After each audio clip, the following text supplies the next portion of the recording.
વિદ્યાર્થી મિત્રો, લાસ્ટ સેશનમાં આપણે સમૂહ એકના તત્વોના ઓક્સાઇડ્સ અને હાઇડ્રોક્સાઇડ્સ વિશે વાત કરી. હવે સમૂહ એકના તત્વોના હેલાઇડ વિશે થોડી વિસ્તૃત ચર્ચા કરવાની છે. તો જોઈએ, સમૂહ એકના જે હેલાઇડ છે એટલે કે આલ્કલી હેલાઇડ્સ છે, MX એની કોમન ફોર્મ્યુલા છે. એ તમામ ઊંચા ગલનબિંદુવાળા છે, રંગહીન છે અને સ્ફટિકમય ઘન પદાર્થો છે. જલીય હાઇડ્રોહેલિક એસિડ સાથે યોગ્ય હાઇડ્રોક્સાઇડ, કાર્બોનેટ આ બધાની પ્રક્રિયા દ્વારા બનાવવામાં આવે છે. દાખલા તરીકે આલ્કલી હેલાઇડ બનાવવો છે સોડિયમ ક્લોરાઇડ, તો હાઇડ્રોક્લોરિક એસિડ એટલે કે હાઇડ્રોહેલિક એસિડ એની કાર્બોનેટ એટલે કે સોડિયમ કાર્બોનેટ સાથેની આ પ્રકારની રિએક્શનથી એને બનાવી શકાય. એટલે કે આલ્કલી હેલાઇડ સંયોજનો એ હાઇડ્રોહેલિક એસિડની સોડિયમ કાર્બોનેટ સાથેની રિએક્શનથી અથવા તો કાર્બોનેટ સાથેની રિએક્શનથી મેળવી શકાય. સમૂહ એકના તત્વોના જે ફ્લોરાઇડ્સ છે, લિથિયમ ફ્લોરાઇડ હોય કે સોડિયમ ફ્લોરાઇડ હોય કે પોટેશિયમ ફ્લોરાઇડ કે રૂબિડિયમ ફ્લોરાઇડ કે પછી સીઝિયમ ફ્લોરાઇડ, આ બધા જે ફ્લોરાઇડ સંયોજનો છે એની સર્જન એન્થાલ્પી ક્રમશઃ આ ક્રમમાં ઘટતી જાય છે. જ્યારે સમૂહ એકના ક્લોરાઇડ, બ્રોમાઇડ અને આયોડાઇડ માટે એ સર્જન એન્થાલ્પીનું મૂલ્ય આ ક્રમમાં ક્રમશઃ વધતું જાય છે. કોઈ પણ ધાતુ માટે સર્જન એન્થાલ્પીનું જે મૂલ્ય છે એ આ ક્રમમાં ઘટે છે. ફ્લોરાઇડ, ક્લોરાઇડ, બ્રોમાઇડ અને આયોડાઇડ. આલ્કલી ધાતુના તમામ હેલાઇડ પાણીમાં સોલ્યુબલ છે. અપવાદ LiF, જે હમણાં આપણે વાત કરી, Li પ્લસ અને F માઇનસ બંનેના કદ નાના છે એટલે એની લેટિસ એન્થાલ્પી વધારે હોવાના કારણે એની પાણીમાં દ્રાવ્યતા ઓછી છે. અને એ જ રીતે સીઝિયમ આયોડાઇડ, એમાં પણ સીઝિયમ પ્લસ અને I માઇનસ બંનેના કદ વિશાળ છે એટલે એની જલીયકરણ એન્થાલ્પી ઓછી છે. હાઇડ્રેશન એન્થાલ્પી ઓછી હોવાના કારણે પણ એની પાણીમાં સોલ્યુબિલિટી ઓછી છે. જ્યારે lithium chloride, lithium bromide, lithium iodide આવા સંયોજનો ઇથેનોલ, એસિટોન અને ઇથાઇલ એસિટેટ એટલે કે એસ્ટરમાં દ્રાવ્ય છે. LiCl તો પિરિડિનમાં પણ દ્રાવ્ય છે. પિરિડિન આવું પીળા રંગનું એક બેઝિક ગુણધર્મ ધરાવતું પ્રવાહી છે. તો આ થઈ એની હેલાઇડ વિશે વાત. હવે સમૂહ એકના તત્વોના ઓક્સો એસિડ્સ અને એના ક્ષાર વિશેની થોડી વાત જોઈએ. તો ઓક્સો એસિડના ક્ષાર કોને કહીશું? જે તત્વના ઓક્સો એસિડમાં ઓક્સો સમૂહ એ તત્વના પરમાણુ સાથે જોડાયેલો હોય અને એસિડિક પ્રોટોન એ હાઇડ્રોક્સિલ સમૂહ સાથે જોડાયેલો હોય. દાખલા તરીકે અહીંયા ધ્યાનથી સમજો, સલ્ફ્યુરિક એસિડ છે, આ સલ્ફરનો ઓક્સો એસિડ છે. પહેલાં તો એ જોઈ લઈએ કે ઓક્સાઇડ અને ઓક્સો એસિડમાં શું ફેર. તો હું કહું કે સલ્ફરનો ઓક્સાઇડ છે તો એમાં સલ્ફર અને ઓક્સિજન જ હોય, અને હું કહું સલ્ફરનો ઓક્સો એસિડ છે તો એની અંદર સલ્ફર, ઓક્સિજન અને એ સિવાય હાઇડ્રોજન પણ હોય. હવે વાત કરીએ આ ઓક્સો એસિડમાં જે ઓક્સો સમૂહ છે એ જે તે તત્વ સાથે એટલે કે સલ્ફર સાથે, અને એસિડિક પ્રોટોન જે છે એ હાઇડ્રોક્સિલ સમૂહ સાથે એટેચ થયો હોય. ટોટલ જોશો તો H2SO4 બની જશે.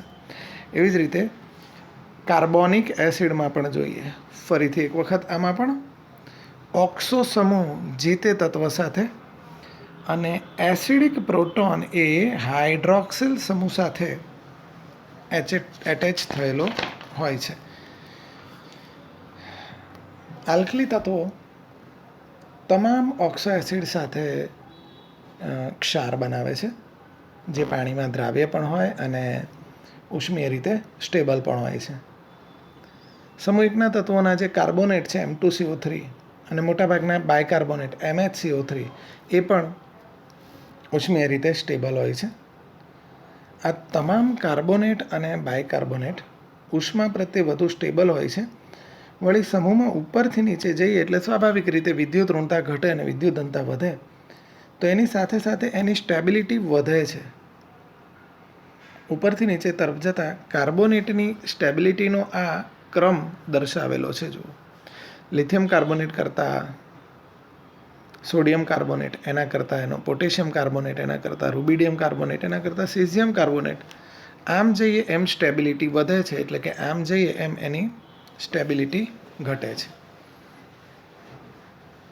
બાયકાર્બોનેટની સ્ટેબિલિટીનો ક્રમ પણ જોઈ લઈએ. એઝ યુઝ્યુઅલ જેમ કાર્બોનેટની હતી એમ બાયકાર્બોનેટની stability, lithium bicarbonate, sodium bicarbonate, potassium, rubidium અને સીઝિયમ બાયકાર્બોનેટ સ્ટેબિલિટી વધતી જાય આ ક્રમમાં, અને આ ક્રમમાં એની સ્ટેબિલિટી ડિક્રીઝ થતી જાય, સાથે પાણીમાં સોલેબિલિટી પણ ઘટે. આલ્કલી ધાતુઓના જે બાયકાર્બોનેટ ક્ષારો છે એને તમે ગરમ કરશો તો એ કાર્બોનેટ ક્ષારોમાં કન્વર્ટ થશે અને પાણી અને કાર્બન ડાયોક્સાઇડ રિલીઝ કરશે. લિથિયમની વિદ્યુત ઘનતા વધારે છે, એની વિદ્યુત ઋણતા ઓછી છે, એટલે એનો જે બાયકાર્બોનેટ છે એ ઘન સ્વરૂપમાં હશે, કારણ કે એની ઇલેક્ટ્રોનેગેટિવિટી ખૂબ વધારે છે, એટલે ઘન સ્વરૂપમાં નહીં ઉદ્ભવી શકે. આલ્કલી તત્વોમાં લિથિયમ કાર્બોનેટ ઉષ્મા પ્રત્યે ઓછો સ્થાયી છે, એટલે એનું વિઘટન થઈ અને લિથિયમ મોનોક્સાઇડ અને કાર્બન ડાયોક્સાઇડ મળે છે. એક વખત રિપીટ આપણે એના કાર્બોનેટ અને બાયકાર્બોનેટ વિશે સમજી લઈએ. તો કાર્બોનેટની સ્ટેબિલિટી સમૂહમાં ઉપરથી નીચે જઈએ તો વધતી જાય છે, અને એ જ રીતે બાયકાર્બોનેટની સ્ટેબિલિટી પણ સમૂહમાં ઉપરથી નીચે તરફ જતાં વધતી જાય છે. જનરલી સમૂહ એકના બાયકાર્બોનેટને ગરમ કરીએ તો એના કાર્બોનેટ મળે છે, પાણી અને કાર્બન ડાયોક્સાઇડ રિલીઝ થાય છે. લિથિયમની વિદ્યુત ઋણતા ઓછી હોવાના કારણે, એટલે કે એની નેગેટિવિટી ઓછી છે, એની વિદ્યુત ઘનતા વધારે છે, કારણ કે એનો ઓક્સિડેશન પોટેન્શિયલ વધારે છે. તો હાઈલી રિએક્ટિવ હોવાના કારણે એનો જે કાર્બોનેટ છે ને, એ બાયકાર્બોનેટ છે, એ ઘન સ્વરૂપમાં ઉદ્ભવી શકતો નથી. આલ્કલી તત્વોમાં પાછો લિથિયમનો જે કાર્બોનેટ છે એ ઇઝીલી ડિકમ્પોઝ પણ થઈ જાય છે, ઉષ્માની મદદથી એનું ઇઝીલી વિઘટન થાય છે, અને લિથિયમ ઓક્સાઇડ અને કાર્બન ડાયોક્સાઇડ રિલીઝ થાય છે. હવે આપણે જોઈએ છે, શરૂઆતમાં આપણે જેમ જોયું હતું કે લિથિયમ સમૂહ એકનું તત્વ છે એ જ સમૂહના અન્ય તત્વો સાથે મેચ નથી થતું, પણ એના પછીના સમૂહના મેગ્નેશિયમ સાથે મેચ થાય છે. આ પ્રકારના સંબંધને આપણે વિકર્ણ સંબંધ પણ કીધેલો. તો એની અનિયમિત વર્તણૂક લિથિયમની હવે આપણે ચકાસીએ છીએ. લિથિયમ પરમાણુ કે આયનનું નાનું કદ, ઊંચી ધ્રુવીભવન શક્તિ, એટલે કે એનો વીજભાર અને ત્રિજ્યાનો ગુણોત્તર ઊંચો, એના કારણે એની સંયોજનોની સહસંયોજક લાક્ષણિકતા વધે છે. આ ફેજાનના નિયમમાં આપણે જોયેલું. જેમ ધન આયનનું કદ નાનું, સહસંયોજક લક્ષણ વધારે. એટલે કાર્બનિક દ્રાવકોમાં એ દ્રાવ્ય થાય છે. આ સિવાય લિથિયમના અનેક એવા ગુણધર્મો છે કે જે અનિયમિત વર્તણૂક ધરાવે છે. દાખલા તરીકે જોઈએ કે લિથિયમ, હમણાં વાત કરીએ એમ, એ સમૂહ એકનું તત્વ છે અને એ સમૂહ બેના મેગ્નેશિયમ સાથે કદની રીતે સામ્યતા ધરાવે છે. જેમ કે આપણે જોઈએ, લિથિયમની ત્રિજ્યા 152 પિકોમીટર અને મેગ્નેશિયમની ત્રિજ્યા 160 પિકોમીટર છે. એ જ રીતે લિથિયમ પ્લસની રેડિયસ 76 અને Mg2 પ્લસની રેડિયસ 72 પિકોમીટર, એટલે બહુ ચેન્જ નથી, એટલે કદમાં ઘણી બધી સામ્યતા છે. એવી જ રીતે લિથિયમ અને મેગ્નેશિયમ બંને તત્વો હવામાનના નાઇટ્રોજન સાથે ડાયરેક્ટલી રિએક્શન કરીને નાઇટ્રાઇડ બનાવે છે, જેમ કે લિથિયમ નાઇટ્રાઇડ અને મેગ્નેશિયમ નાઇટ્રાઇડ. એટલે આ રીતે પણ એ મેગ્નેશિયમ સાથે સામ્યતા ધરાવે છે. એ સિવાય પણ જોઈએ તો લિથિયમ અને મેગ્નેશિયમ એમના અનુરૂપ સમૂહના તત્વો કરતાં પ્રમાણમાં સખત છે અને હલકા પણ છે. એટલે જ તો લિથિયમના ગલનબિંદુ ઉત્કલનબિંદુ અન્ય આલ્કલી તત્વો કરતાં ઊંચા છે. લિથિયમ અને મેગ્નેશિયમને હવામાં સળગાવીએ તો લિથિયમ ઓક્સાઇડ, લિથિયમ નાઇટ્રાઇડ, એ જ રીતે મેગ્નેશિયમને સળગાવો તો મેગ્નેશિયમ ઓક્સાઇડ અને મેગ્નેશિયમ નાઇટ્રાઇડ બને છે. વળી પાણી સાથે ધીમી પ્રક્રિયા દ્વારા ઓક્સાઇડ અને હાઇડ્રોક્સાઇડ પણ આ બંને તત્વો બનાવે છે, જે પાણીમાં ઘણા ઓછા સોલ્યુબલ છે. એની વાત આપણે અગાઉ પણ કરી. એના હાઇડ્રોક્સાઇડને ગરમ કરો તો વિઘટિત થઈને એ ઓક્સાઇડમાં કન્વર્ટ થાય છે. હમણાં જ આપણે વાત કરી એમ લિથિયમનો જે બાયકાર્બોનેટ છે એ ઘન સ્વરૂપે મળતો નથી, કારણ કે એની ઇલેક્ટ્રોનેગેટિવિટી ઓછી છે અને ઓક્સિડેશન પોટેન્શિયલ વધારે છે. એની ઇલેક્ટ્રોન ગુમાવવાની વૃત્તિ વધારે હોવાના કારણે રિએક્ટિવિટી વધારે છે એની, એટલે એનો બાયકાર્બોનેટ ઘન સ્વરૂપે મળતો નથી.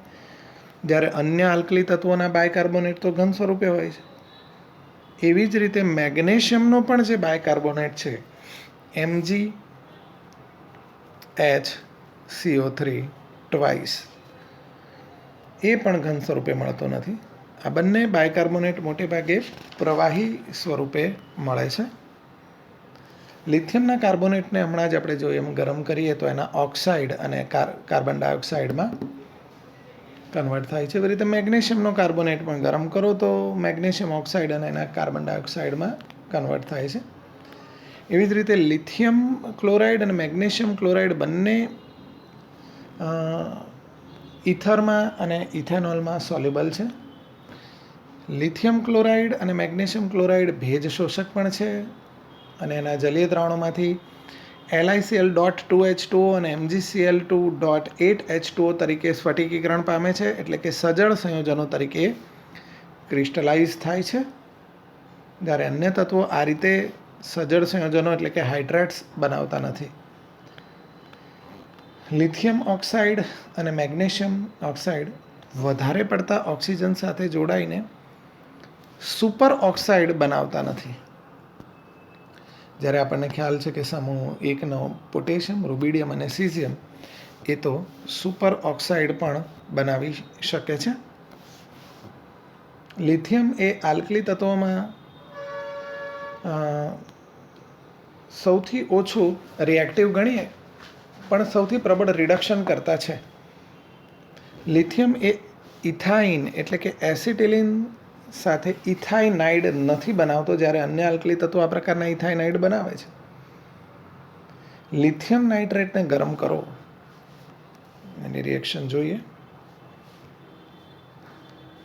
લિથિયમ નાઇટ્રેટને ગરમ કરો તો એનો ઓક્સાઇડ બને છે, નાઇટ્રોજન ડાયોક્સાઇડ અને ઓક્સિજન રિલીઝ કરે છે. જ્યારે અન્ય તત્વો એ જ સમૂહના, જેમ કે સોડિયમ નાઇટ્રેટ, એને ગરમ કરો તો આનો અનુવર્તી નાઇટ્રાઇટ બને છે, NaNO2 અને ઓક્સિજન રિલીઝ થાય છે. અહીંયા લિથિયમ ફ્લોરાઇડ અગાઉ પણ આપણે વાત કરેલી છે, અને લિથિયમ ઓક્સાઇડ પાણીમાં ઓછા દ્રાવ્ય છે, જ્યારે અન્ય આલ્કલી તત્વોના જે ક્લોરાઇડ અને ઓક્સાઇડ છે એ પાણીમાં વધારે દ્રાવ્ય છે. ફરીથી એક વખત આની અનિયમિત વર્તણૂક અને વિકર્ણ સંબંધ વિશેની થોડી ડિટેલ જોઈએ. તો રિપીટ એક વખત નજર કરી લઈએ. લિથિયમનું નાનું કદ છે, ઊંચી ધ્રુવીભવન શક્તિ છે, એટલે ફેજાનના નિયમ પ્રમાણે સહસંયોજક લાક્ષણિકતા વધારે છે. કાર્બનિક દ્રાવકોમાં એ દ્રાવ્ય છે.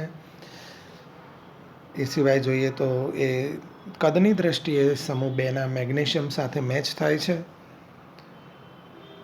અને લિથિયમ અને મેગ્નેશિયમ બંને નાઇટ્રાઇડ બનાવે છે હવામાં. લિથિયમ અને મેગ્નેશિયમ એમના સમૂહના અનુરૂપ તત્વો કરતાં ઊંચા ગલનબિંદુ ઉત્કલનબિંદુ ધરાવે છે. લિથિયમને સળગાવો તો જેમ લિથિયમ ઓક્સાઇડ અને નાઇટ્રાઇડ બનાવે છે, મેગ્નેશિયમ પણ એ જ રીતે ઓક્સાઇડ અને નાઇટ્રાઇડ બનાવે છે. પછી બંને પાણી સાથેની પ્રક્રિયાથી ઓક્સાઇડ અને હાઇડ્રોક્સાઇડ પણ બનાવે છે, જે પાણીમાં અલ્પદ્રાવ્ય છે. એના હાઇડ્રોક્સાઇડને ગરમ કરો તો એના ઓક્સાઇડમાં કન્વર્ટ થાય છે. જેમ લિથિયમ બાયકાર્બોનેટ એ સામાન્ય રીતે ઘન સ્વરૂપે મળતો નથી. એ મેગ્નેશિયમ બાયકાર્બોનેટ પણ ઘન સ્વરૂપે મળતો નથી સામાન્ય તાપમાને. પણ એ બંને સમૂહના અન્ય તત્વોના જે બાયકાર્બોનેટ છે એ ઘન સ્વરૂપે મળે છે. લિથિયમના કાર્બોનેટને જો ગરમ કરીએ તો એનું વિઘટન થઈને એનો ઓક્સાઇડ બને છે અને કાર્બન ડાયોક્સાઇડ રિલીઝ થાય છે. એવી રીતે મેગ્નેશિયમમાંથી પણ ઓક્સાઇડ અને કાર્બન ડાયોક્સાઇડ રિલીઝ થાય છે. લિથિયમ અને મેગ્નેશિયમના ક્લોરાઇડ ઇથરમાં અને ઇથેનોલમાં સોલ્યુબલ છે. એ બંને ભેજગ્રાહી પણ છે અને જલીય દ્રાવણમાં સજળ સંયોજનો તરીકે આ પ્રકારે સ્ફટિકીકરણ પામે છે, જ્યારે અન્ય આલ્કલી તત્વો આ રીતે હાઇડ્રેટ નથી બનાવતા, એટલે કે સજળ સંયોજનો તરીકે એ નથી અસ્તિત્વ ધરાવતા. લિથિયમ ઓક્સાઇડ અને મેગ્નેશિયમ ઓક્સાઇડ વધારે ઓક્સિજન સાથે જોડાઈને સુપર ઓક્સાઇડ બનાવતા નથી. લિથિયમ એ આલ્કલી તત્વોનું સૌથી પ્રબળ રિડક્શન કરતા તત્વ છે. એસિટિલિન સાથે જોડાઈને ઇથાઇનાઇડ નથી બનાવતા, જ્યારે અન્ય તત્વો ઇથાઇનાઇડ બનાવે છે. લિથિયમના નાઇટ્રેટને તમે ગરમ કરશો તો એનો અનુવર્તી ઓક્સાઇડ બનશે, જ્યારે અન્ય આલ્કલી તત્વોને નાઇટ્રેટને ગરમ કરશો તો એના અનુવર્તી નાઇટ્રાઇટ બનાવે છે.